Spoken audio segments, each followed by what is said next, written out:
Hi ಕನ್ನಡದ YouTube ಚಾನಲ್ಗೆ ಎಲ್ಲ ವಿದ್ಯಾರ್ಥಿನಿಯರಿಗೆ ಸ್ವಾಗತ ಅಂತ ಹೇಳ್ತಾ ನಾವು ಕೂಡ ಬೇಗನೆ ಮಾಹಿತಿನ ಕೊಡ್ತೇವೆ ಅಂತ ಮಾಹಿತಿನ ತಿಳಿಸ್ತಾನೆ ಇದ್ವಿ. ಇದೀಗ ಹೌದು ವಿದ್ಯಾರ್ಥಿಗಳಿಗೆ ಕನ್ನಡದ ಯೂಟ್ಯೂಬ್ ಚಾನಲ್ ಅಲ್ಲಿ ಬೇಗ ಮಾಹಿತಿನ ಕೊಡ್ತಾ ಇರೋದಾಗಿರುತ್ತೆ. ಸೊ ಇದೀಗ ಕರ್ನಾಟಕ ರಾಜ್ಯದಲ್ಲಿ SSLC ವಾರ್ಷಿಕ ಪರೀಕ್ಷೆಗಳನ್ನ ಬರೆದಿರುವಂತಹ ಎಲ್ಲ ವಿದ್ಯಾರ್ಥಿಗಳು ಕೂಡ ಬಿಗ್ ಗುಡ್ ನ್ಯೂಸ್ ಅಂತ ಹೇಳ್ಬೋದಾಗಿರುವಂತದ್ದು. SSLC ಎಕ್ಸಾಮ್ 2 ನ ಬರೆದು ರಿಸಲ್ಟ್ ಗೆ ವೇಟ್ ಮಾಡ್ತಿದ್ದಂತಹ ವಿದ್ಯಾರ್ಥಿಗಳ ಪರೀಕ್ಷಾ ಫಲಿತಾಂಶವನ್ನ ಇದೀಗ ಕರ್ನಾಟಕ ಶಾಲಾ ಪರೀಕ್ಷೆ ಮತ್ತು ಮೌಲ್ಯ ನಿರ್ಣಯ ಮಂಡಳಿ ಕಡೆಯಿಂದ ಪ್ರಕಟ ಮಾಡಿದ್ದಾರೆ ಅಂತ ಹೇಳ್ಬೋದಾಗಿದ್ದು. ವಿದ್ಯಾರ್ಥಿಗಳು ರಿಸಲ್ಟ್ ಯಾವ ತರ ಚೆಕ್ ಮಾಡ್ಕೊಳ್ಳೋದು ಏನು ಅಂತ ನಂತರದ ಒಂದು ಮೂರನೇ ಎಕ್ಸಾಮ್ ಗೆ ಸಂಬಂಧಪಟ್ಟಂತೆ ಇತರೆ ಒಂದು ಅಪ್ಡೇಟ್ಸ್ ಇನ್ಫಾರ್ಮೇಶನ್ ಇವಾಗ ವಿದ್ಯಾರ್ಥಿಗಳಿಗೆ ಎನ್ಸಿ ಅಂತ ಬಂದ ವಿದ್ಯಾರ್ಥಿಗಳು ಏನ್ ಮಾಡಬೇಕು, ಈ ತರ ಎಲ್ಲ ಪ್ರತಿಯೊಂದು ಮಾಹಿತಿಯನ್ನು ಕನ್ನಡವಾದ ಯೂಟ್ಯೂಬ್ ಚಾನಲ್ ಮಾಹಿತಿನ ಕೊಡ್ತಾ ಇರ್ತೇವೆ. ಅದಕ್ಕೆ ಇನ್ನ ಚಾನಲ್ಗೆ ಸಬ್ಸ್ಕ್ರೈಬ್ ಆಗಿಲ್ಲ ಅಂದ್ರೆ ಬೆಲ್ ಐಕಾನ್ ಕ್ಲಿಕ್ ಮಾಡಿ ಇಟ್ಕೊಂಡಿರಿ ಅಂತ ಹೇಳ್ತಾ ಪ್ರತಿಯೊಂದು ಮಾಹಿತಿ ಕನ್ನಡವಾದ ಯೂಟ್ಯೂಬ್ ಚಾನಲ್ ಬೇಗ ಮಾಹಿತಿ ಸಿಗ್ತಾ ಇರುತ್ತೆ ನಿಮಗೆ ವಿದ್ಯಾರ್ಥಿಗಳೇ. ನಿಖರವಾದ ಮಾಹಿತಿಗಳು ಕನ್ನಡವಾದ ಯೂಟ್ಯೂಬ್ ಚಾನಲ್ ಬರ್ತಾ ಇರುತ್ತೆ. ಪ್ರತಿಯೊಂದು ಅಪ್ಡೇಟ್ಸ್ ಅನ್ನ ಕೂಡ ವಿಡಿಯೋ ಮುಖಾಂತರ ನೀವು ತಿಳ್ಕೊಬಹುದಾಗಿರುತ್ತೆ ಅಂತ ಹೇಳ್ತಾ ವಿಡಿಯೋ ವೀಕ್ಷಕರೇ, ಕನ್ನಡದ ಆಫಿಷಿಯಲ್ ಇನ್ಸ್ಟಾಗ್ರಾಮ್ ಪೇಜ್ನಲ್ಲಿ ಇರ್ತಕ್ಕಂಥ ಒಂದು ಸಬ್ಸ್ಕ್ರಿಪ್ಷನ್ ಪಡೆಯೋದ್ರಿಂದ ಏನೆಲ್ಲ ಸೌಲಭ್ಯಗಳು ಸಿಗುತ್ತೆ ಅಂತ ಹೇಳಿದ್ರೆ, ಈ ಒಂದು ಸಬ್ಸ್ಕ್ರಿಪ್ಷನ್ ಮುಖಾಂತರ ಹಲವಾರು ಸೌಲಭ್ಯಗಳನ್ನು ಪಡ್ಕೋಬಹುದಾಗಿದ್ದು, ಮೊದಲನೇದಾಗಿ ಸಬ್ಸ್ಕ್ರಿಪ್ಷನ್ ಬ್ಯಾಜಸ್ ಸಿಗುತ್ತೆ. ಇದರ ಮುಖಾಂತರ ನೀವು ಮೆಸೇಜ್ ಮಾಡಿದಂಥ ಪಕ್ಷದಲ್ಲಿ ನಿಮ್ಮ ಹೆಸರಿನ ಪಕ್ಕದಲ್ಲಿ ನಮಗೆ ಒಂದು ಬ್ಯಾಜಸ್ ಶೋ ಆಗುತ್ತೆ ಮತ್ತು ನಿಮ್ಮ ಮೆಸೇಜ್ಗಳು ಕೂಡ ಬೇಗನೆ ನಮಗೆ ತಲುಪುತ್ತೆ ಅಂತ ಹೇಳ್ಬೋದಾಗಿರುತ್ತೆ. ಅದರ ಮುಖಾಂತರ ನೀವು ಬೇಗನೆ ರಿಪ್ಲೈನ ಕೂಡ ಪಡ್ಕೋಬಹುದಾಗಿರುತ್ತೆ. ನಂತರದಲ್ಲಿ ಒಂದು ಎಕ್ಸ್ಕ್ಲೂಸಿವ್ ಕಂಟೆಂಟ್ ಅನ್ನು ಅಂದರೆ ಹೆಚ್ಚುವರಿ ಮಾಹಿತಿಯನ್ನು ಚಿಕ್ಕ ವಿಡಿಯೋ ಮುಖಾಂತರ ನೀವು ಪಡ್ಕೋಬಹುದಾಗಿರುತ್ತೆ ಅರ್ಥಪೂರ್ಣವಾಗಿ.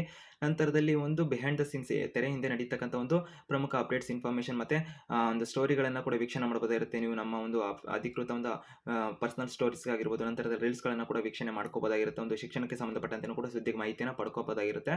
ನಂತರದಲ್ಲಿ ಇಲ್ಲಿ ವಿದ್ಯಾರ್ಥಿಗಳಿಗೆ ಒಂದು ಬ್ರಾಡ್ಕಾಸ್ಟ್ ಚಾನಲ್ ಕೂಡ ಒಂದು ಲಿಂಕ್ ಕೂಡ ಓಪನ್ ಆಗುತ್ತೆ ಅಂತ ಹೇಳ್ಬೋದಾಗಿರುತ್ತೆ. ಮೆಂಬರ್ಸ್ ಆಗಿರೋದ್ರಿಂದ ಅಲ್ಲಿ ಕೂಡ ನಿಮಗೆ ಅಧಿಕೃತ ಸುತ್ತೋಲೆಗಳ ನೋಟಿಫಿಕೇಶನ್ ಇತರ ಒಂದು ಮಾಹಿತಿಗಳನ್ನು ಕೂಡ ಪಡ್ಕೋಬಹುದಾಗಿರುತ್ತೆ. ನಂತರದಲ್ಲಿ ಆಸ್ಕ್ ಮೀ ಮುಖಾಂತರ ಎನಿಥಿಂಗ್ ನಿಮ್ದೇನಾರ ಪ್ರಶ್ನೆಗಳಿದ್ದಂಥ ಪಕ್ಷದಲ್ಲಿ ಮೆಸೇಜ್ ಅಥವಾ ಕಾಲ್ ಮುಖಾಂತರ ಕೂಡ ನೀವು ಅದಕ್ಕೆ ಉತ್ತರನ ಪಡ್ಕೋಬಹುದಾಗಿರುತ್ತೆ. ಗೈಡೆನ್ಸ್ ಅನ್ನು ಕೂಡ ಪಡ್ಕೋಬಹುದಾಗಿರುತ್ತೆ. ಇತರೆ ಸೌಲಭ್ಯಗಳು ಕೂಡ ಅಪ್ಡೇಟ್ ಆಗ್ತಾ ಇರ್ತವೆ. ನಿಮಗೆ ಇಷ್ಟ ಆಗುತ್ತೆ ಒಂದು ಲೈಕ್ ಅನ್ನ ಮಾಡಿ ಅಂತ ಹೇಳ್ತಾ ಇದೀಗ ವಿದ್ಯಾರ್ಥಿಗಳು ಎಲ್ಲರೂ ಕೂಡ ಸುಮಾರು ಮೇ 26ನೇ ತಾರೀಕಿನಿಂದ ಜೂನ್ ತಿಂಗಳ 2ನೇ ತಾರೀಕಿನ ತನಕ ಪರೀಕ್ಷೆಯನ್ನು ವಿದ್ಯಾರ್ಥಿಗಳು ಬರ್ತಿದ್ರು. ಆ ಎಲ್ಲ ವಿದ್ಯಾರ್ಥಿಗಳು ರಿಸಲ್ಟ್ ಯಾವಾಗ ಅಂತ ಪ್ರತಿಯೊಂದು ಪ್ರಶ್ನೆನ ಕೇಳ್ತಾನೆ ಇದ್ರಿ. ಸೊ ಈಗ ವಿದ್ಯಾರ್ಥಿಗಳಿಗೆ ಫೈನಲ್ ಆಗಿ ವ್ಯಾಲ್ಯೂಯೇಷನ್ ನ ಜೂನ್ 6ನೇ ತಾರೀಕು 2025ರಿಂದ ವಿದ್ಯಾರ್ಥಿಗಳಿಗೆ ವ್ಯಾಲ್ಯೂಯೇಷನ್ ಶುರು ಮಾಡಿದ್ರು. ಬಹುತೇಕ 3-4-5-6 ದಿನದಲ್ಲಿ ವ್ಯಾಲ್ಯೂಯೇಷನ್ ಎಲ್ಲ ಕಂಪ್ಲೀಟ್ ಆಯ್ತು ಅಂತ ಹೇಳ್ಬೋದಾಗಿರುತ್ತೆ. ಇದೀಗ ವ್ಯಾಲ್ಯೂಯೇಷನ್ ಎಲ್ಲ ಕಂಪ್ಲೀಟ್ ಆಗಿ ಇಂಟರ್ನೆಟ್ ಮಾರ್ಕ್ಸ್ ಎಲ್ಲ ಅಪ್ಲೋಡ್ ಮಾಡಿ ವಿದ್ಯಾರ್ಥಿಗಳಿಗೆ ನಾವು ಕೂಡ ಎಕ್ಸ್ಪೆಕ್ಟ್ ಮಾಡ್ತೀವಿ ಮಾಧ್ಯಮ ಪ್ರಕಟಣೆ ಬರಬಹುದು, ನಂತರದಲ್ಲೇ ರಿಸಲ್ಟ್ ಪ್ರಕಟ ಆಗುತ್ತೆ ಅಂತ. ಆದರೆ ವಿದ್ಯಾರ್ಥಿಗಳಿಗೆ ಇದೀಗ ಕರ್ನಾಟಕ ಶಾಲಾ ಪರೀಕ್ಷೆ ಮತ್ತು ಮೌಲ್ಯ ನಿರ್ಣಯ ಮಂಡಳಿ ಕಡೆಯಿಂದ ಇದೀಗ ಎಲ್ಲ ವಿದ್ಯಾರ್ಥಿಗಳ ಒಂದು ಪರೀಕ್ಷಾ ಫಲಿತಾಂಶವನ್ನು ಪ್ರಕಟ ಮಾಡಿದರೆ 3 ಲಕ್ಷಕ್ಕೂ ಅಧಿಕ ವಿದ್ಯಾರ್ಥಿಗಳು ಪರೀಕ್ಷೆಯನ್ನು ಬರೆದಿದ್ದು, ಈ ಒಂದು ಪರೀಕ್ಷೆಯಲ್ಲಿ ಸುಮಾರು 88,000 ಅಧಿಕ ವಿದ್ಯಾರ್ಥಿಗಳು ಆಸುಪಾಸಿನಲ್ಲಿ ಪಾಸ್ ಆಗಿದ್ದಾರೆ ಅಂತಕ್ಕಂಥ ಮಾಹಿತಿಗಳು ಲಭ್ಯ ಆಗ್ತಾ ಇರೋದಾಗಿರುತ್ತೆ.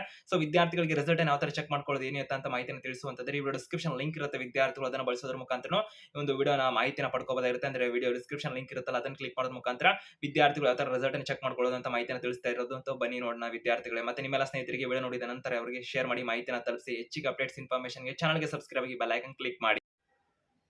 ವಿದ್ಯಾರ್ಥಿಗಳು ಇವರು ಡಿಸ್ಕ್ರಿಪ್ಷನ್ ಲಿಂಕ್ ಇರುವಂಥದ್ದಾಗಿರುತ್ತೆ. Karnataka school examination and assessment board ಕಡೆಯಿಂದ ರಿಸಲ್ಟ್ ಪ್ರಕಟ ಆಗಿದ್ದು SSLC 2025 consolidate result of exam 1 and 2 best marks ಅಂತ ಕೊಟ್ಟಿದ್ದಾರೆ. ಸೊ ಬೆಸ್ಟ್ ಮಾರ್ಕ್ಸ್ನಲ್ಲಿ ಕೊಟ್ಟಿರುವಂಥದ್ದಾಗಿರುತ್ತೆ. ಅವರು ಎಂಟರ್ ರಿಜಿಸ್ಟರ್ ನಂಬರ್ ಮೇಲೆ ಕ್ಲಿಕ್ ಮಾಡಿ ನಿಮ್ಮೊಂದು ರಿಜಿಸ್ಟರ್ ನಂಬರ್ ಇರುತ್ತಲ್ಲ ಅದನ್ನೇ ಎಂಟರ್ ಮಾಡಬೇಕಾಗಿರುತ್ತೆ. ನಂತರದಲ್ಲಿ ಹಾಲ್ ಟಿಕೆಟ್ನಲ್ಲಿ ಇರೋ ಥರನೇ ವಿದ್ಯಾರ್ಥಿಗಳು ಅವರು ಡೇಟ್ ಆಫ್ ಬರ್ತ್ ಮೆನ್ಷನ್ ಮಾಡಿ ಅಂತ ಕೊಟ್ಟಿದ್ದಾರೆ, ಅಂದರೆ ಅಲ್ಲಿ ಹಾಕಬೇಕಿರುತ್ತೆ. ಸೊ ವಿದ್ಯಾರ್ಥಿಗಳು ಅದನ್ನು ಎಂಟ್ರಿ ಮಾಡಿದ ನಂತರದಲ್ಲಿ ವಿದ್ಯಾರ್ಥಿಗಳಿಗೆ ಡೇ ಮತ್ತು ವಿದ್ಯಾರ್ಥಿಗಳಿಗೆ ಮಂತಲ್ಲಿ ಅಪ್ಲೋಡ್ ಮಾಡಬೇಕಾಗಿರುತ್ತೆ, ಅಂದರೆ ಹಾಕಬೇಕಿರುತ್ತದೆ.